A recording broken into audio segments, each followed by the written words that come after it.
Už o pár dní prichádza do kín posledná časť legendárnej akčnej série s Tomom Cruisom v hlavnej úlohe Mission Impossible. Táto séria ma sprevádza celým mojím životom a je neuveriteľné, že každou časťou sa dokáže posúvať kvalitatívne hore, čo napríklad o sérii Rýchlo a zbesilo, ktorú tu máme takmer rovnako dlho, povedať nemôžeme. Aj keď je asi možné, že Tom Cruise sa viac preslávil svojimi smrteľne nebezpečnými kaskaderskými kúskami ako samotným herectvom. V každom projekte, do ktorého sa pustí, sám seba vedome vystavuje nebezpečenstvu. A predsa jeho najúspešnejšia postava, Ethan Hunt, si napriek všetkému zachovala ľudskosť. Je nedokonalý, zraniteľný a práve preto nám je blízky, lebo aj napriek všetkému, čo sa v sérii Mission Impossible deje, nerobia z neho superhrdinu, aj keď to tak niekedy môže pôsobiť. Moje meno je Patrik, vítam ťa na kanáli Ležovič Live a dnes sa pozrieme na to, prečo je Ethan Hunt v podaní Toma Cruisa tak jedinečná postava a ukážem vám dôvody, prečo by ste už o pár dní mali byť v kine.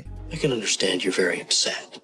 Kittredge, you've never seen me very upset. Ale ešte predtým, než sa ponoríme do dnešnej témy, nezabudnite dať like a odber, díky moc. Od úteku pred desiatkami litrov vody z vybuchujúceho akvária, visenia na lietadle, cez skákanie medzi budovami alebo na motorkách až k viseniu na vrtuľníku. Ethan Hunt sa znova a znova ocitá v životu ohrozujúcich situáciách. No Tom Cruise spolu so svojím zdanlivo nekonečným tímom talentovaných scenáristov, režisérov a kaskadérov veľmi dobre chápu, čo publikum chce. Áno, chceme vidieť človeka, ktorý robí nemožné, no nechceme dokonale digitálnu scénu vytvorenú v počítači. To, čo robí Mission Impossible výnimočným, rovnako ako väčšinu cruisových výkonov, je vedomie, že v každom okamihu sa mohol vážne zraniť alebo dokonca zomrieť. What are you waiting for? I'm jumping out a window!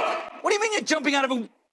Oh, sorry, I had it in 2D. Ale k tomu, aby mohol všetky tieto kúsky robiť sám, sa musel aj poriadne pripravovať. Cruise je notoricky známy úrovňou prípravy, ktorú postupuje. Napríklad tento zoskok z lietadla vo Falloute vyžadoval roky plánovania, náročné vybavovačky, keďže iba Saudská Arábia povolila taký nebezpečný zoskok a samozrejme fyzickú prípravu. Podstúpil celý rok tréningu base jumpingu a skydivingu a vyskočil z lietadla takmer 500 krát, aby ovládol techniku ovládania tela počas voľného pádu. Cruise má tiež licenciu na pilotovanie rôznych vozidiel vrátane stíhačiek a vrtuľníkov, čo si vyžaduje stovky hodín tréningu a rôznych školení a kurzov. No jeho oddanosť nekončí len pri výcviku. Doslova si zlomil členok pri jednej zo scén, ktorú natáčal. My foot out literally for a split second to try to soften the impact. Just first thing he did was turn and say, "Did you get that?" A neuveríte, ale boli momenty, keď keby dopadol len o pár milimetrov inak, mohol si spôsobiť zranenie s trvalými následkami. Práve táto skutočnosť je zakomponovaná aj do samotného príbehu. Vo filmoch Mission Impossible musia byť neustále prekážky, kaskaderské kúsky nie sú len efektné, ale sú súčasťou príbehu. Snažia sa urobiť nemožné skutočne nemožným. Napríklad v časti Fallout John Lark, ktorého hrá Henry Cavill, má jadrovú bombu a práve vzlieta vo vrtuľníku. Ethan sa rozbehne za druhým vrtuľníkom, ktorý práve štartuje. Pokúša sa naň viackrát nasadnúť, no neúspešne. Až o chvíľu neskôr zachytí lano. Keď sa snaží presunúť z lana na podvozok, šmykne sa a padá 18 metrov na náklad. Táto napínavá scéna zdôrazňuje, že je to človek, nie superhrdina. Hunt is the living manifestation of destiny,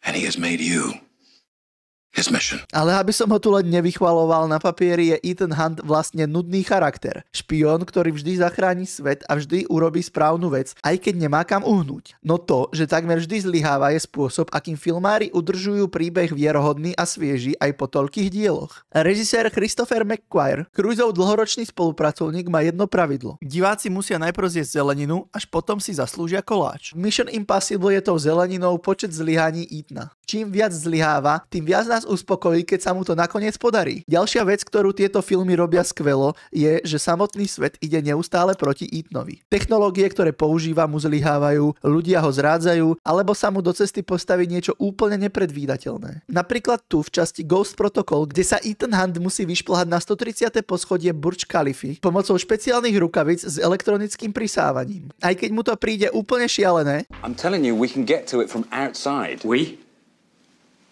I'm on the computer. príjme výzvu, no hneď ako začne postupne šplhať smerom nahor, do Dubaja sa blíži piesková búrka. A keď už má výstup skoro hotový, pokazí sa mu pravá rukavica, čo ešte zvýši napätie. Keď sa konečne dostane hore a chce prerezať okno lasérom, ten sa vypne a Ethan padá skoro 10 poschodí a zachráni sa len tou jednou funkčnou rukavicou. Táto scéna je najlepšou ukážkou toho, ako sa mu nevždy všetko darí, a to len viac utvrdzuje diváka v tom, že tie veci, čo robí, sú naozaj impossible. A ako aj v reálnom živote živote, tak aj tu sa proste veci nevždy podaria tak, ako človek plánuje a tento aspekt sa v akčných filmoch ukazuje málokedy. Zobraziť hlavného hrdinu ako zlyháva nestačí. Film ho musí reálne ohroziť, aby diváci cítili, že ide o život a že Ethan naozaj môže zomrieť kedykoľvek.